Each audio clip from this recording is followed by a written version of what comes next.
One, two, three, here we go. Yo, yo, balen, cerita lewat online.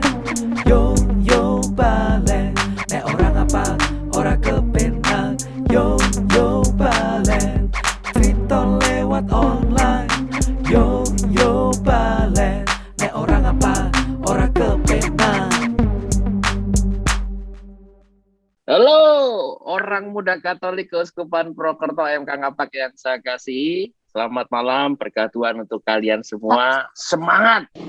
Kita kembali lagi dalam acara Balen, berbagi cerita lewat online. Kali ini temanya kita akan ngomong soal taat. Dan saya akan ngobrol dengan orang-orang hebat, ditemani oleh teman-teman muda juga, dan juga ada satu romo muda juga. Satu-satu saya perkenalkan. Yang pertama OMK dari Dekenat Tengah dari Paroki Gombong. Namanya Yuta. Yuta, selamat malam Yuta. Halo Romo, selamat malam. Ini namanya Yuta. Ganteng, gagah, masih single. Begitu ya. terbuka untuk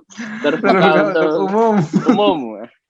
Satu lagi yang juga masih single, cantik, dari Tegal. Namanya Agnes. Nes, halo Nes, selamat malam.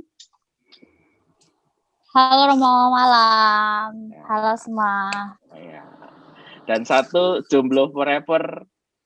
Dan kaosnya hari ini juga jomblo. Iya, Kita kenapa? sambut Romo Juas. Halo semuanya, bisa dibeli di toko online saya. Romo Promosi. Juas ini membuka di bisnis jomblo begitu ya. Tarik. Kita harus mendatangkan uang dari kejombloan kita. Betul ya. Nah, iso kita nggawe membuka e-banking atau membuka QR code untuk acara kita malam ini Romo Juas. Acara kita. Oke. Galang dana. Galang dana. Oke, sebelum kita mulai kita jargon dulu ya. Tadi sudah Oke. latihan. Saya Moga-moga siap-siap dulu. bisa ya. Ya. Siap, Iya, Romo. Mo. Ya, oke ya. Kita mulai jargon. OMK Ngapak Balen. Open your mind. Open your heart. Give your spirit. To the glory of God. Ramutu. Sangat Rambut banget. semangat ini hari ini, malam ini. Semangat ini, kita harus semangat malam ini untuk menyapa teman-teman muda. Oke teman-teman, hari ini kita mau ngomong-ngomong soal ketaatan ya. Tentu ini nggak lepas dari tema pendalaman APP di Keuskupan kita. Pertemuan yang 4 kita ngomong soal ketaatan, terutama taat dalam menggunakan prokes. Nah, saya sebetulnya pengen mendengarkan cerita terutama dari teman-teman. Nanti Romo juga bisa bercerita juga dan memberikan warna rohani juga untuk cerita mereka, terutama terkait bagaimana teman-teman di OMK itu menaati aturan-aturan itu dan berusaha tetap berbuat sesuatu walaupun sekarang di pandemi itu membuat kita dibatasi segala macamnya. Saya mulai dari Yuta dulu. Yut, Paroki Purbalingga itu mulai membuka peribadatan kegiatan untuk OMK loh ya. Untuk OMK itu sejak kapan gitu? Kalau dari Purbalingga untuk OMK khusus itu nggak ada. Kalau khusus untuk OMK nggak ada. Tapi di umum biasa, misa mingguan umum biasa itu, dan misa harian juga. Terus tapi anak-anak OMK di sini itu kita terlibat dalam pembuatan ini Romo, film-film pendek buat YouTube paroki. Itu terus juga ada musik-musik cover musik, dan yang paling penting itu Pia sama PPA virtual nih Romo. Jadi jangan lupa ya teman-teman yang nonton ini, ayo subscribe YouTube Paroki Purbalingga. Komen juga, like juga ya video-videonya. Oke, orang-orang Purbalingga jangan lupa subscribe juga. Subscribe ya. Subscribe ya. Oh ya, OMK juga di subscribe ya teman-teman. Itu gimana? Kamu pas mempersiapkan acara itu, terus kalau nggak salah kemarin belum lama kalian juga ada pelatihan pembuatan film gitu toh? Iya, Tentu kan pelatihan dengan dengan protokol kesehatan yang sudah diatur mungkin ya dibuat oleh paroki, bagaimana teman-teman dari OMK Purbalingga melaksanakannya itu gimana? Kalau dari kami OMK Purbalingga itu kalau ke gereja masker full on ya dipakai terus pokoknya tuh sampai selesai kegiatan sampai keluar di gereja, kecuali kalau kita lagi makan pun itu habis makan kita pakai lagi. Terus kayak semisal lagi ini walaupun kita lagi tata-tata angkat junjung nih Romo ya pakai masker gitu loh Romo, tetap Romo. Bayangkan itu kayak pega kan ya Romo ya. Sing dirasake apa? Pega sebenarnya Mo. Pega nek lagi angkat junjung gitu, tapi dari situ kita jadi terbiasa buat pakai masker always on, jadi udah nggak lupa lagi ngono loh Mo. Terus sama hand sanitizer tuh di paroki itu di gereja tuh setiap sudut itu Romo Handi sama Romoku menyediakan hand sanitizer gitu, cair maupun yang gel gitu ya. Itu sih kalau dari Purbalingga. Sama ini selalu disemprot disinfektan setiap misalkan habis dipakai itu pasti Mas Aryo itu pasti langsung ngedisinfektan semua ruangan yang habis dipakai, terutama yang paling sering sekarang nih ruang podcastnya kita juga ada OMK ruangan paroki yang untuk studio mini kita itu yang karena yang lagi sering-seringnya dipakai, jadi itu yang selalu didisinfektan setelah habis dipakai itu. Ya. Oke, Nek Agnes Bienes ceritanya Nes, kamu sebagai seorang, ini Agnes ini bekerja di sebuah sekolah yang saat ini masih school from home gitu ya. Online. Masih online. School from home. Di kantor gimana Nes? Suasananya apakah prokesnya masih ditaati atau gimana? Gimana Nes? Kalau di kantor sendiri sih protokol kesehatannya juga jalan Mo. Jadi baru masuk juga, terus habis itu kita disediain tempat cuci tangan juga, jadi sebelum masuk ke ruangan itu kita harus wajib cuci tangan. Di situ juga banyak sedia hand sanitizer di setiap tempat gitu, di front desk-nya ada, kayak di depan kasir juga ada hand sanitizer, walaupun kita nggak melayani offline ya, tapi kan tetap kadang ada beberapa parent yang datang terus beli buku lah atau apalah, ambil perlengkapan untuk anak sekolah. Terus juga kita difasilitasi face shield, jadi kalau misalkan kita kerja itu kita pakai face shield satu sama lain. Ada masker, kalau masker kan dari pribadi ya. Gitu sih paling. Sing mbok rasake apa Nes ketika kamu harus memakai ini itu dan seterusnya? Kalau awalnya sih pastinya ribet ya, apalagi maksudnya aku bukan tipe yang orang selalu on masker, kan kadang ada yang udah pakai masker kemana-mana pakai masker kan, berkendara pakai masker. Kalau aku sendiri kan emang bukan tipe yang masker ya, pasti awalnya sih ribet, cuma lama-lama ya kebiasaan juga. Jadi untuk kepentingan kita juga, kepentingan pribadi sama orang lain. Apalagi corona, awalnya kan lihat corona pertama di China, terus di TV, terus lama-lama makin dekat ke Tegal, jadi makin takut kan akhirnya. Jadi biar lebih safe. Akhirnya mau nggak mau tetap pakai toh? Iya, mau nggak mau kan tetap pakai. Romo Jas di paroki. Kalau di paroki Tegal itu memang di saat sudah mulai ada, dulu kan memang awal-awal kita kan semuanya online ya.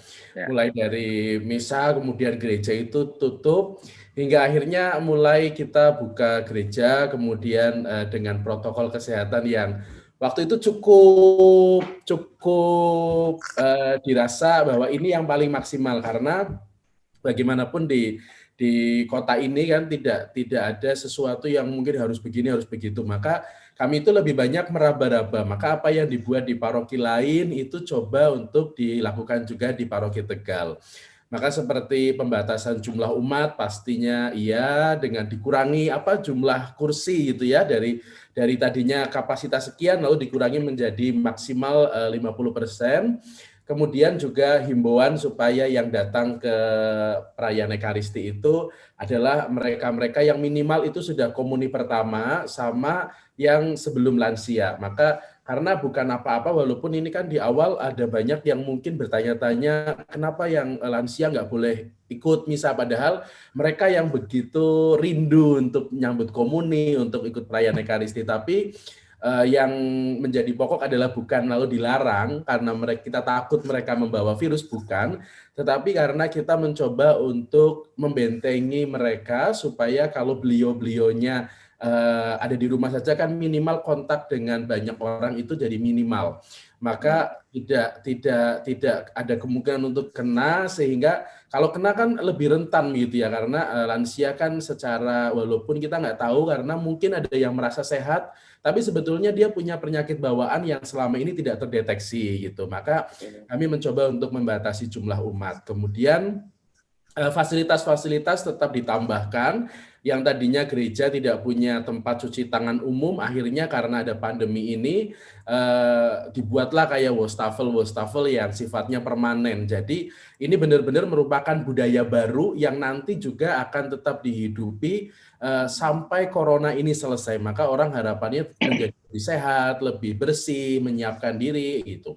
Kemudian kalau tadi Yuta juga menyampaikan harus on masker terus begitu ya, di Paroki Tegal juga on masker terus gitu, seperti pokoknya dari awal sampai dari rumah berangkat sampai ke gereja itu harus sudah pakai masker, dan masker itu hanya dibuka saat akan menyantap tubuh Kristus, bahkan ngomong amin saja itu masih harus pakai masker.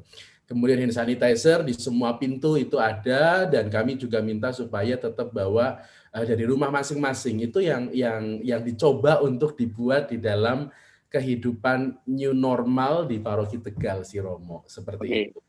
Ya. Jadi kalau kita hari ini tuh ngomong soal kebiasaan, ya memang akhirnya yang tadinya kita mungkin bekah-bekuh ya, mungkin protes untuk melaksanakan prokes, ya pada akhirnya setelah 1 tahun lebih kita berdinamika kayak gini, akhirnya ya mulai terbiasa. Nah, pertanyaan saya ini, kalau kita ngomong taat, Yuta, kamu kalau misalnya nggak di gereja, prokesnya jalan nggak? Jalan, selalu jalan. Ya. Selalu jalan. Nes. Jalan juga dong, Mak. Takut juga kan kenapa-napa. Ya. Pakai masker harus selalu on. Ya. Terus kenapa Yud tadi? Kamu ngomong apa? Iya, itu selalu jalan. Soalnya di sini sama juga kayak Kak Agnes itu takut juga kan. Sama di sini kadang-kadang Satpol PP itu suka muter. Jadi takut. Iya, benar banget, Satpol PP muter terus. Muter, jadi takut kena virus juga sama takut ketilang Satpol PP. Itu dua Nemo. Ya, teman-teman muda ini pakai masker takut kena virus, takut kena Satpol PP. Nek Romo jelas takut juga enggak? Atau gimana? Mungkin itu sekarang standar kenyamanan kita itu berubah kayaknya ya. Kayak saya mungkin standar kenyamanannya tuh jadi berubah. Kalau dulu mungkin nyaman itu awal-awal itu ya. Nyaman itu kan kalau kita nggak pakai masker kemana-mana itu kayaknya kita bebas gitu ya. Mau ketemu siapapun, mau makan dimanapun gitu. Itu kayaknya bebas. Tetapi awal-awal itu memang tetap dirasakan ini ya, pengap gitu. Karena kan awal-awal kita memang berbagai macam cara, apalagi waktu itu kan masker kesehatan itu masih jarang sekali, langka, orang itu nggak ada, maka kita pakai masker kain yang ternyata dipakai itu kan nggak nyaman. Entah itu kalau kita bernafas tuh kayaknya susah, terus udah lagi nanti kalau kainnya nggak enak tuh jadinya gatel hidungnya, ya. Jadi macam-macam. Jadi memang awalnya itu nggak nyaman sekali sih Romo dan teman-teman. Tapi sekarang itu kayaknya standar kenyamanannya jadi berubah. Kalau pergi nggak pakai masker tuh malah jadi nggak nyaman karena kita tuh jadi takut. Terus yang kedua juga saat kita ketemu sama orang yang nggak pakai masker tuh kita kayak sudah mulai punya apa ya, kayak saya mundur deh, jadi nggak nyaman kan ya. Terus mau makan takut sendiri, kayak jadi parno gitu ya, parno gitu kan, parno. mungkin kalau sekarang setelah hampir sudah setahun gitu ya, standar kenyamanannya itu jadi berubah. Maka bahkan kalau nggak pakai masker tuh malah jadi nggak nyaman karena kita kan nggak tahu ya, kita menghadapi sesuatu yang nggak bisa dilihat, virus gitu. Maka selalu pakai masker itu untuk sekarang justru malah menjadi sebuah sarana bagi saya secara pribadi untuk menjadi lebih nyaman di dalam menjalani apa yang harus dijalani, karena mungkin keluar pastoran kan karena harus memberi misalnya pelayanan, entah itu kirim komuni atau mungkin ada minyak suci gitu sih. Itu sih yang sekarang mungkin standar kenyamanannya jadi berubah sih Romo, ya, bergeser gitu ya. Yang tadinya nyaman tuh kalau nggak pakai masker, sekarang itu malah menjadi nyaman di saat kita maskernya on gitu. Betul, sekarang menjadi kita kayak ya itu tadi ya dikatakan new normal mungkin baru dirasakan sekarang gitu ya. Dulu mungkin kita ngomong new normal mungkin dulu masih belum bisa, tetapi sekarang begitu kita ngomong new normal ya sudah ada kebiasaan baru yang kita punya, kayak misalnya pakai masker kemana-mana. Terus kalau mau makan pasti harus hand sanitizer atau cuci tangan dulu dan seterusnya. Tetapi semakin ke sini kekebalan kita juga sebetulnya sudah mulai membiasakan diri gitu ya.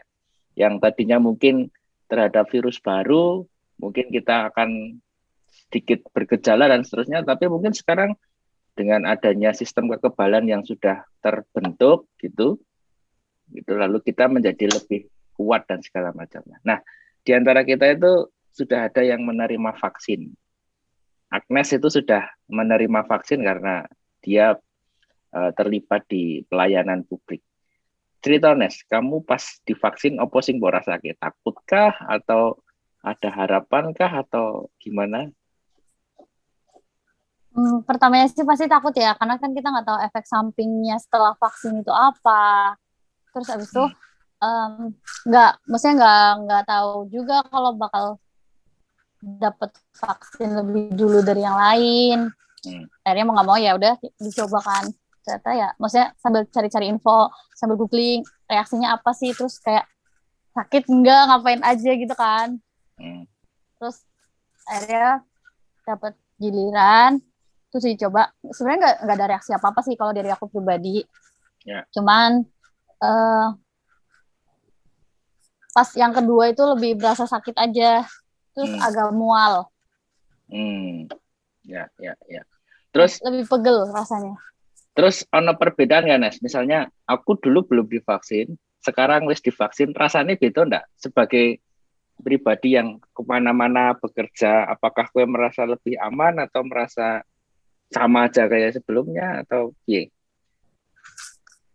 Kalau dari badan sih rasanya biasa aja. Cuman kalau dari diri tuh kayak rasa lebih pede aja ya. Maksudnya nggak lebih pede, maksudnya lebih ngerasa lebih aman aja. Walaupun kita juga nggak tahu sebenarnya itu aman atau enggak. Ya aman. Iya, maksudnya kan kita nggak tahu masih tetap aman atau enggak loh. Ya.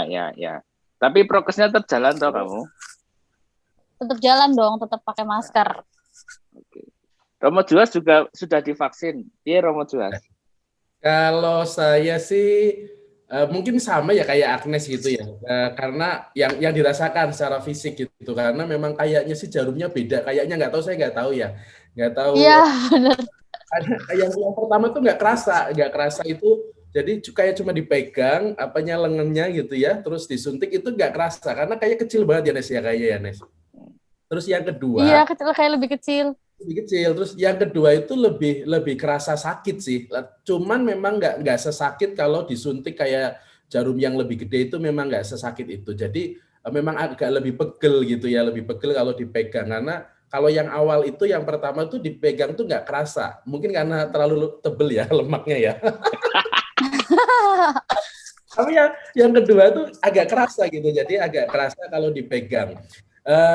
Terus kalau misalnya vaksin itu kan sebenarnya kami itu dapat vaksin di Tegal ini agak-agak nggak tahu ya, kalau di tempat lain kan pemuka agama itu mendapatkan jatah di awal pertama, sementara di Tegal itu kan nggak ada jadwal untuk pemimpin agama, entah itu untuk semua agama, jadi tidak cuma untuk Kristen Katolik tapi juga semua agama, termasuk yang Muslim itu memang belum terjadwal. yang bikin sedikit merasa nggak enak itu sebetulnya di saat para romo-romo yang lain di paroki-paroki lain kan udah pada posting-posting ya kalau dari vaksin 1, vaksin 2. Vaksin gitu. 2, iya. Termasuk Romo berapa? Iya, Romo Brami duluan kan udah vaksin duluan. Sementara di Tegal tuh nggak ada informasi, maka banyak umat yang bertanya, Romo sudah divaksin belum gitu. Sementara ya kami jawabnya belum nih Bu, belum divaksin gitu. Kenapa kok belum divaksin? Padahal paroki lain sudah. Ya kami cuma jawabnya belum ada undangan Bu, Pak gitu ya. Tetapi yang tadinya tuh saya sama Romo Toro tuh tenang-tenang lah, nggak apa-apa lah, nggak divaksin, belum divaksin itu nggak menjadi sesuatu yang kepikiran gitu ya. Tetapi begitu ada banyak umat yang tanya, itu membuat saya secara pribadi dan mungkin Romo Toro juga merasa kayaknya vaksin ini ternyata tidak hanya menjadi sebuah kebutuhan untuk saya pribadi, tetapi juga menjadi sebuah kebutuhan untuk banyak orang yang saya layani begitu. Ternyata di saat seorang pelayan publik gitu ya, nggak tahu itu pastor, pendeta, atau mungkin seperti Agnes yang harus melayani di sekolah, ternyata vaksin ini efeknya nggak cuma untuk saya atau Agnes atau Romo Bram atau siapapun yang disuntik, tetapi juga memberikan sebuah efek kepada kehidupan sosial kita gitu ya. Maka di saat mau divaksin itu perasaannya senengnya itu lebih kepada perasaan bahwa sesudah ini saya lebih bisa membuat orang lain menjadi nyaman dengan saya gitu. Itu yang senengnya sih. Walaupun ada perasaan juga wah kayaknya merasa saya masih muda nih, masih muda, harusnya mungkin yang lebih rentan yang dapat, karena kan kalau dipikir-pikir sih sebetulnya di pastoran itu kan tempat yang sangat terisolasi gitu ya. Kita keluar hanya pada momen-momen tertentu gitu. Tetapi memang akhirnya itu yang saya rasakan bahwa dengan divaksin lalu umat yang saya layani menjadi lebih tenang, karena memang waktu itu di saat belum ada jadwal vaksin ya Romo ya dan teman-teman, itu ada banyak umat yang nyari gitu, ikut mencarikan, tanya ke RSUD, tanya ke puskesmas, tanya ke guru yang muridnya dulu mantan muridnya jadi dokter, tanya bisa enggak nih Romonya dapat vaksin dulu gitu ya. Itu kan menjadi sebuah ungkapan dari umat bagaimana ternyata mereka pingin divaksin Romonya karena mereka sangat cinta dengan Romonya gitu ya. Asik. Tetapi maka saya jadi GR nih. Tapi yang kedua juga ternyata itu memberikan efek di dalam pelayanan. Itu sih yang membuat saya mungkin kalau sekarang menjadi lebih merasa lebih imun gitu ya, lebih terbentengi, mungkin bukan, tetapi menjadi lebih tenang di dalam pelayanan, karena sempat pernah pengalaman juga sih waktu itu sekali saya kasih minyak suci gitu ya, malam-malam nih, malam Jumat. Saya kasih minyak suci, saya memang nggak terlalu tanya detail karena waktu itu kebetulan mau adorasi, terus ada yang datang umat lalu minta supaya minyak suci kepada keluarganya. Saya hanya tanya sakitnya apa gitu ya, sakitnya sudah tua, sepuh, gimana nih, ada gejala COVID nggak nih, saya tanya-tanya gitu. Memang panas Romo, terus saya tanya, keluar rumah nggak cuma ke dokter paling. Akhirnya saya berangkatlah langsung ke rumahnya beliau, saya kasih minyak suci, selesai gitu ya. Ternyata hari Jumatnya si bapak ini masuk ke rumah sakit. Terus ternyata masuk rumah sakit langsung masuk ke ruang isolasi. Saat itu di rapid test ternyata reaktif nih. Oh, saya udah mulai panas dingin gitu ya. Panas dingin. Panik. Paniknya bukan karena saya takut kena, tapi karena Jumat paginya saya sempat ngirim komuni ke lansia gitu. Takut nularin. Takut saya bawa gitu. Akhirnya hari Sabtu itu saya rapid test serologi untuk apalagi lansia, terus saya serologi, ternyata hasilnya baru keluar hari Senin, karena waktu itu kebetulan yang 3 hari di rumah saja itu loh, yang 2 hari. Iya. Baru keluar hasilnya. Ternyata non reaktif, tapi karena ada perasaan, aduh jangan-jangan saya sebetulnya karena kan rapid itu nggak prosentase keakuratannya kan di bawahnya swab. Saya sampai mikir saya harus swab nggak nih gitu.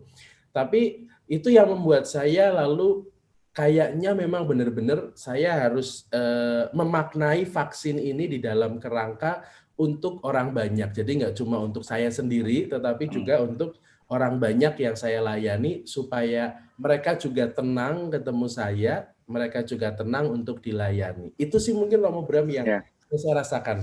Tapi pas minyak suci tetap protokol kesehatan tuh Romo Juas. Bersyukurnya saya masih protokol kesehatan, pakai masker tetap ya, kemudian pakai hand sanitizer. Cuman waktu itu memang khawatirnya kan nggak pakai face shield, cuma pakai kacamata gitu ya, semoga kacamatanya bisa melindungi gitu. Tapi memang habis itu ada perasaan walaupun positif ya, tapi perasaan kayak aduh jangan-jangan saya kena, itu bikin down. Jadi badan kayaknya rasanya tuh paranoid, jadinya panas gitu ya, rasanya tuh panas gitu, padahal itu dicek suhu tuh nggak apa-apa gitu. Jadi maka kembali lagi protokol kesehatan sangat penting karena kita nggak tahu kita akan ketemu dengan siapa, itu sih. Ya betul. Ya, jadi saya juga punya pengalaman gitu. Ketika tiba-tiba saya sakit tanpa gejala apa-apa, tiba-tiba sakit, lalu saya meruntut-runtut apakah saya pernah kontak dengan orang lain gitu yang terpapar COVID. Tapi pada akhirnya saya meyakinkan diri gitu ya bahwa selama proses pandemi ini ketika keluar saya tetap mematuhi protokol kesehatan, pakai masker, pakai hand sanitizer, menjaga jarak dan seterusnya. Sekarang bahkan harus 5M toh, mengurangi mobilitas dan menjauhi kerumunan juga. Itu yang meyakinkan saya, dan ketika saya tes ternyata memang tidak ada tanda-tanda COVID apapun begitu. Jadi memang ya ada yang bermasker tetapi kemudian kena ya ada juga gitu. Tapi protokol kesehatan itu menurut saya tuh kayak ini menjadi trigger untuk kita, ini menjadi benteng pertahanan pertama untuk melawan COVID gitu ya. Artinya ini kipernya kita gitu. Kipernya kita untuk melawan COVID. Kalau sudah ada kiper kan kita nggak mudah dibobol gitu gawangnya gitu. Nah kalau orang memakai prokes ya artinya kita wis membentengi diri supaya paling tidak kita tidak mudah untuk kebobolan dari virus itu. Itulah kenapa kita diminta untuk taat. Nah termasuk kalau menurut saya sekarang vaksin gitu ya. Kata orang vaksin itu mengerikan, ada yang membuat takut jadi titan, takut jadi apa titan. zombie atau ini mengubah gen kita, atau kemudian ada yang mengatakan nanti kita kayak dipasangi chip gitu. Enggak tuh, buktinya enggak. Saya Romo Juas, Agnes yang sudah ngalami itu enggak apa-apa, malah menurut saya merasa lebih tenang begitu sekarang dibandingkan dulu sebelum divaksin. Saya merasa lebih aman, merasa lebih ya kayak orang imunisasi gitu ya, lebih imunnya merasa lebih pede gitu untuk keluar gitu. Tetapi tetap tentu dengan protokol kesehatan yang ketat gitu. Supaya ya itu tadi. Dulu kalau prokes itu 5M itu kayak kipernya 1 gitu ya. Saiki divaksin kipernya jadi lorong loh. Jadi menjadi lebih tenang dan kita harus taat menjalani itu. Maka teman-teman muda nanti ada saatnya akan vaksin, nggak usah takut menurut saya. Termasuk Yuta, soal vaksin semangat wae daftar, datang dan seterusnya. Di Kebumen baik, ini di Kebumen malah teman-teman OMK Kebumen itu sekarang dimintai tolong untuk terlibat dalam proses vaksinasi. Jadi mereka membantu tenaga medis untuk itu mencatat data-data masyarakat yang mau vaksin, terus ikut membantu proses screening dan seterusnya. Mereka malah untuk bonus vaksin lebih dahulu gitu. Tapi ini menjadi sesuatu yang baik yang bisa di-sharekan ke banyak orang bahwa teman-teman kita di Paroki Kebumen, OMK-nya juga sudah sampai ke tahap itu. Yang penting protokol kesehatannya tetap dijaga. Oke, Romo Juas, ada pertanyaan. Ini mungkin nanti teman-teman bisa menjawab juga ya. Ini dari apa nih? Agustinus Kristiawan. Pertanyaannya adalah, apakah kalau kita taat protokol kesehatan sudah pasti aman dari corona? Menurut kita gimana? Yuta, aman nggak? Kalau menurutku tergantung. Kalau ini kita taat protokol kesehatan, ini yang 3M apa yang 5M? Sih kan ada yang 5M dong. 5M ya. 5M, nek udah taat gitu, tinggal itu kita serahkan kepada Tuhan sisanya. kita sudah memaksimalkan semua yang bisa diusahakan oleh kita ya sebagai pribadi ya. Nah, nanti dari sini pertanyaan itu apakah aman atau tidaknya itu kita sudah percaya saja kepada Tuhan. Tinggal dari situ sih. Tapi nek taat, bener-bener taat, kayak misalkan bener-bener mengurangi mobilitas, pakai masker terus. Saya kan iya pakai masker terus, tapi mobilitasnya nggak dikurangi, kerumunannya juga nggak dijaga, tetap berkerumun gitu. Malah berkerumunnya sama yang orang-orang yang lepas masker toh. Nah itu kan tetap saja walaupun kitanya taat protokol kesehatan itu, tapi kan mobilitas sama perkerumunannya enggak kan tetap aja memperbanyak peluang terkena. Kalau dari aku sih gitu. Ya. Agnes, menurutmu gimana? Aman enggak kira-kira? Ya hampir sama kayak Yuta sih. Aman nggak amannya kan kita juga balik lagi ke Tuhan. Yang penting kita ya udah berusaha maksimal. Ya sama kayak Yuta juga.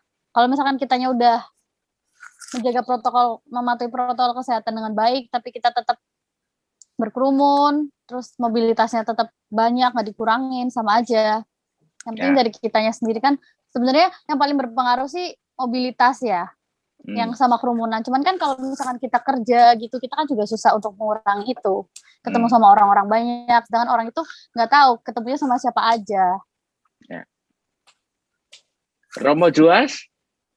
Kalau aman atau tidaknya mungkin yang jelas kita menambah taraf keamanan ya. Artinya apakah aman 100% pastinya enggak, tetapi yang jelas bahwa dengan kita pakai masker, minimal pakai masker lalu cuci tangan pakai hand sanitizer, itu tuh menambah tingkat keamanan diri kita. Walaupun itu enggak sampai 100%, tapi kita lalu punya tingkat keamanan yang lebih. Kalau misalnya kita nggak pakai masker, nggak pernah cuci tangan, kalau kita kemana-mana dengan bebasnya, ya tingkat keamanannya jadi 0 gitu ya. Tapi kalau misalnya kita pakai masker, minimal kita tingkat keamanannya tambah 1, jadi 1. Lalu cuci tangan, kita jadi tingkat keamanannya jadi tambah, jadi 2. Terus kita mulai untuk milih-milih gitu ya, kalau nggak terlalu penting, saya nggak usah pergi keluar, kalau masih bisa dari rumah, kita jadi punya 3 tingkat keamanan. Kalau misalnya ditambah lagi dengan beberapa hal yang dilakukan, ya nanti kan tambah-tambah.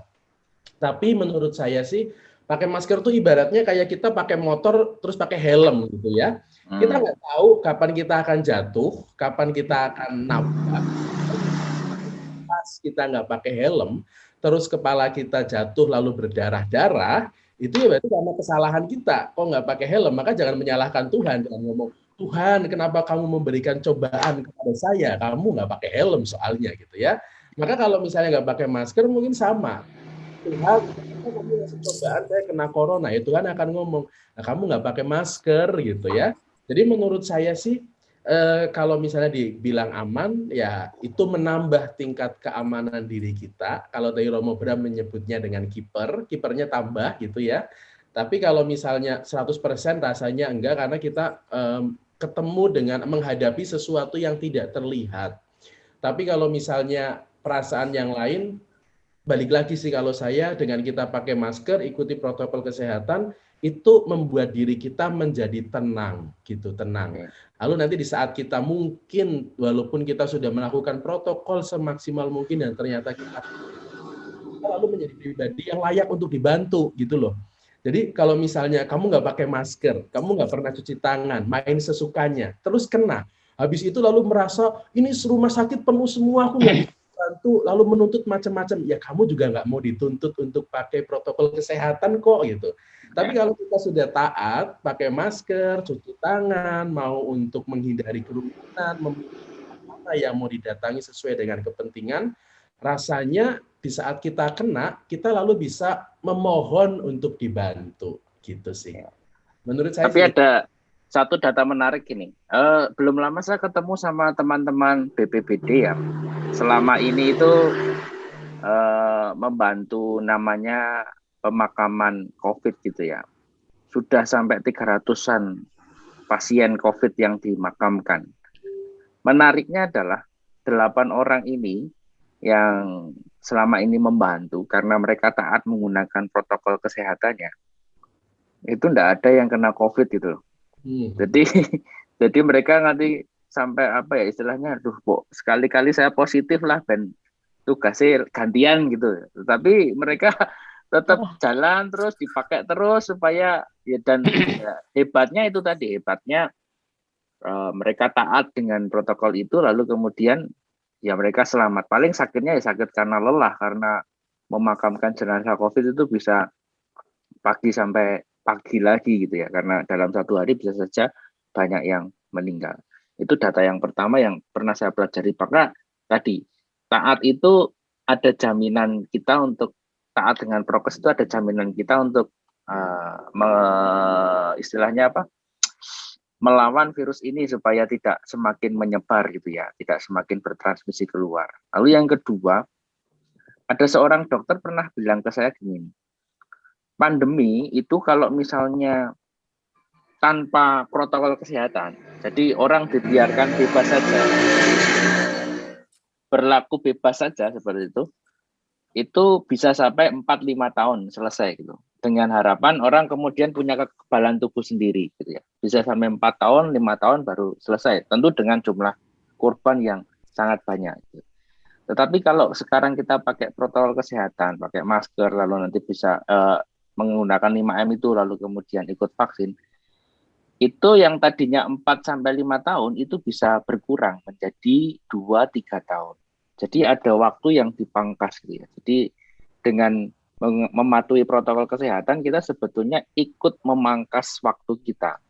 Memangkas waktu pandemi ini yang tadinya panjang menjadi lebih pendek. Itu yang harusnya kita buat. Maka tidak usah merasa menyesal ketika taat untuk prokes. Sadarilah bahwa dengan menaati ini kita sebetulnya sedang itu tadi, memperkuat benteng pertahanan kita. Terus terakhir Romo Juas, ini agak sedikit rohani ya. Makanya saya tanya ke Romo Juas. Dari Kevin Kenneth, Romo izin bertanya, bentuk ketaatan dalam iman yang seperti apa yang dimiliki pada masa sekarang? Kemudian apa caranya yang dapat kita latihkan sebagai kaum muda agar makin taat juga dengan tanda yang dapat kita sadari bahwa kita itu sudah sampai pada tahap taat, baik taat kepada perintah Allah maupun taat pada hal-hal yang lain. Gimana jawabannya? Panjang ya. Sambil mikir. Mungkin gini, mungkin tak sederhanakan ya. Mungkin apa ketaatan iman macam apa yang bisa kita buat gitu ya, apa atau inspirasi iman seperti apa yang bisa menjadi pegangan kita untuk kemudian bisa sungguh-sungguh melaksanakan prokes ini dengan taat gitu, dan akhirnya membawakan selamat. Oke, kalau menurut saya sih ketaatannya pasti ketaatan yang menjadi inspirasi itu ketaatan Tuhan Yesus sendiri gitu ya. Kenapa? Karena bagi saya ketaatannya Yesus bahwa dia yang tadinya putra Allah ada di surga di tempat yang mulia, lalu dia turun ke bumi melalui Bunda Maria, dikandung, kemudian lahir, menjadi manusia dengan segala macam yang dirasakan oleh manusia, rasa lapar, rasa mungkin dia harus bergelut dengan kehidupan manusiawi, hingga sampai pada perutusannya untuk sengsara, wafat, dan kebangkitan. Itu adalah ketaatannya Tuhan Yesus. Tapi kalau kita hanya berhenti pada arti ketaatan, mungkin akan sampai kepada rasa bosan, jenuh, kemudian under pressure gitu ya, karena ibaratnya kita nggak jadi bahagia.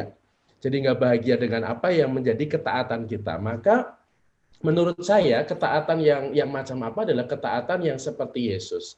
Lalu ketaatan seperti Yesus itu ketaatan yang punya nilai apa sih? Kalau menurut saya ya, itu nilai ketaatan yang punya nilai kasih di dalamnya. Yesus itu mau menerima segala macam konsekuensi karena dia sadar apa yang dia lakukan itu nanti akan ada kasih yang dia wujudkan.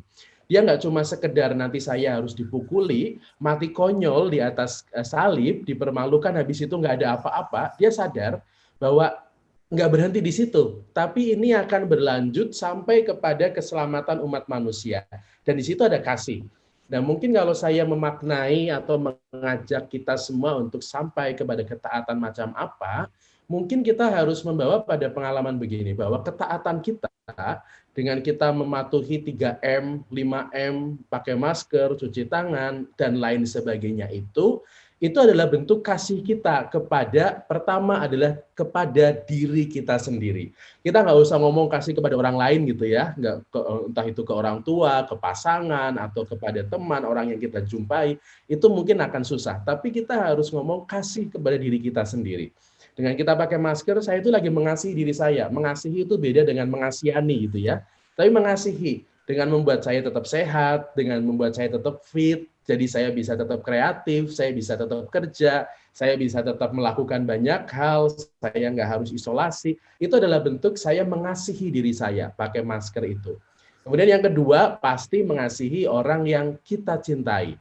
Karena saat kita keluar, kita kan ketemu dengan banyak orang, lalu kita akan kembali ke rumah, di mana di rumah itu kan ada banyak sekali anggota keluarga gitu ya. Anggota keluarga dengan segala macam situasi dirinya. Ada yang mungkin lansia di rumah menunggu kita pulang. Kita mungkin kalau kena efeknya ya hanya batuk-batuk aja, tapi kalau orang tua kita, nenek kita mungkin efeknya lebih parah lagi. Maka yang kita buat adalah mengasihi orang yang kita kasihi. Kemudian yang ketiga, mengasihi semua orang yang kita jumpai. Maka membawa ketaatan ini dalam sebuah nilai yang lebih, nggak cuma sekedar aku taat, saya melakukan ini, karena kalau cuma seperti itu pasti jatuhnya nanti bosan. Kemudian habis itu kita under pressure, kalau ada Satpol PP kita pakai masker, kalau enggak gitu ya. Atau kalau misalnya ada orang yang mengingatkan, kalau misalnya ada Romo yang ngomong, kalau nggak pakai masker misalnya saya hentikan gitu. Under pressure, kita nggak happy. Tapi maknailah itu bahwa saya pakai masker ini karena saya mengasihi diri saya. Saya diberi Tuhan tubuh yang sehat, maka saya harus menjaga tubuh saya. Saya diberikan Tuhan kemampuan untuk macam-macam supaya saya tetap bisa kreatif, saya pakai masker supaya bisa tetap membuat sesuatu. Lalu kita sadar juga kita pulang ke rumah, pulang ke komunitas, kayak misalnya Romo Bram, saya yakin Romo Bram itu sangat taat kalau pulang ke rumah langsung mandi, karena sadar bahwa di pastoran ada dua Romo yang sudah pensiun, ada Romo Yitno dan juga Romo Kris. Maka pasti itu membuat Romo Bram jadi lebih aware dengan protokol kesehatan salah satunya. Kemudian yang ketiga ya, kita semua mengasihi semua orang yang kita jumpai, karena kita nggak tahu juga orang itu nanti pulang akan ketemu dengan siapa gitu. Maka menurut saya sih nilainya dibawa dalam ketaatan yang punya nilai kasih gitu. Itu sih kayaknya Romo Bram. Oke, ya sebenarnya kesimpulannya sederhana ya. Seperti judul pertemuan kita malam ini ya, taat membawa selamat. Artinya ketika kita taat dan memang sungguh-sungguh menghayatinya sebagai orang beriman, ketaatan kita akan membawa keselamatan bagi banyak orang. Seperti Yesus yang taat pada Bapaknya, kemudian juga taat kepada semua orang, lalu kemudian banyak orang yang mengalami selamat. Gitu ya. Oke. Terima kasih ya. Dan teman-teman, Agnes kayaknya keluar ya. Iya nih. Terima kasih ya Yuta. Iya Romo, sama-sama. Juhas, terima kasih juga Agnes yang sudah berbagi cerita kepada kita semua. Terima kasih sungguh-sungguh atas pengalaman-pengalamannya yang baik. Moga-moga kita menjadi inspirasi bagi banyak orang. Mungkin pesan-pesan terakhir Yuta untuk teman-teman OMK. Ada yang ingin disampaikan? Kalau dari aku, teman-teman OMK, ayo, kalian memang masih muda, tapi kalian imunnya pasti lebih kuat daripada yang lain, jadi tetap pakai masker, karena kita di rumah itu nggak cuma kita sendiri, ada orang tua, ada keluarga yang lain yang belum tentu imunnya sekuat kita. Terutama itu sih, mau pakai masker dan ini cuci tangan. Oke. Tuh. Agnes? Tetap patuhi protokol kesehatan, jangan sungkan buat cuci tangan. Kalau misalkan nggak ada air, selalu sedia hand sanitizer, pakai masker juga jangan, maksudnya maskernya jangan sampai nggak dipakai. Kita muda, tapi belum tentu kita kuat. Apalagi yang orang tua, misalnya yang kita jumpai nanti di rumah. Oke. Romo Juas? Gitu aja sih mau paling. Kalau dari saya sih, karena kita seorang muda, mari kita jadi pelopor gitu ya, karena mulai dari diri kita sendiri. Kalau kita lihat orang nggak pakai masker ya, kalau kita bisa menegur, tegurlah. Kalau misalnya enggak ya nggak usah ditegur. Gereja Katolik itu di mana-mana, mungkin di Gombong, di minimal di Tegal, kita tuh dipandang sebagai sebuah komunitas yang punya kepedulian terhadap pandemi ini. Jadi banyak gereja yang dijadikan semacam kayak percontohan gitu ya. Itu loh kalau mau ikut percontohan tuh gereja Katolik. Punya protokol kesehatan, mengikuti aturan, lalu aware dengan situasi ini, punya kepedulian sosial gitu. Maka kita harus bersyukur karena kita sebagai gereja Katolik itu sudah menjadi pelopor. Maka kita sebagai orang muda, mari juga jadi pelopor untuk memulai. Kita nggak usah memaksa orang lain, tapi mulai dari diri kita sendiri, karena sekarang itu pakai masker tuh keren gitu ya. Pakai masker keren, pakai hand sanitizer tuh sekarang keren. Sekarang juga berbagai macam aksesoris diciptakan karena ada pandemi, mulai dari strap. Gitu ya. Strap yang warna-warni. Pakailah itu sebagai ekspresi diri kita sebagai orang muda. Sekarang juga banyak sekali orang yang gantungan tasnya bukan lagi boneka atau apa-apa, tapi ada yang gantungan tasnya sekarang hand sanitizer. Bagi saya adalah sebuah cara kita untuk jadi pelopor. Maka mari kita jadi pelopor, karena kita adalah yang bisa memulai dari diri kita. Itu sih. Oke, terima kasih semuanya ya. Itu teman-teman muda, semoga dari obrolan kita malam ini kita menjadi semakin taat dengan protokol kesehatan. Ingat, kita taat sebagai orang beriman, membawa keselamatan bagi banyak orang, bagi diri kita sendiri juga. Dan dengan kita taat, pandemi kita akan segera berakhir, kita yakin itu, dan Tuhan sudah menunjukkan berbagai macam terang, vaksin sudah mulai ditemukan, terus menurut saya juga sekarang kasus-kasus juga sudah mulai melandai, tanda kita semakin kuat, semakin hebat karena ketaatan itu. Terima kasih semuanya, selamat malam, sampai jumpa di lain waktu. Terima kasih. 1, 2, 3, here we go. Yo Balen, Trito lewat online. Yo Balen, nek orang apa, orang kepenang. Yo Balen, Trito lewat online. Yo Balen, nek orang apa, orang kepenang. Hello bro, hello sis, apa kabarnya kamu semua? Jangan sedih atau bingung, OMK Ngapak ada untukmu.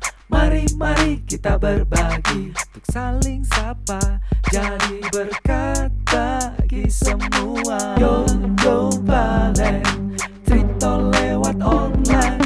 Yo Balen, nek orang apa, orang kepenang. Yo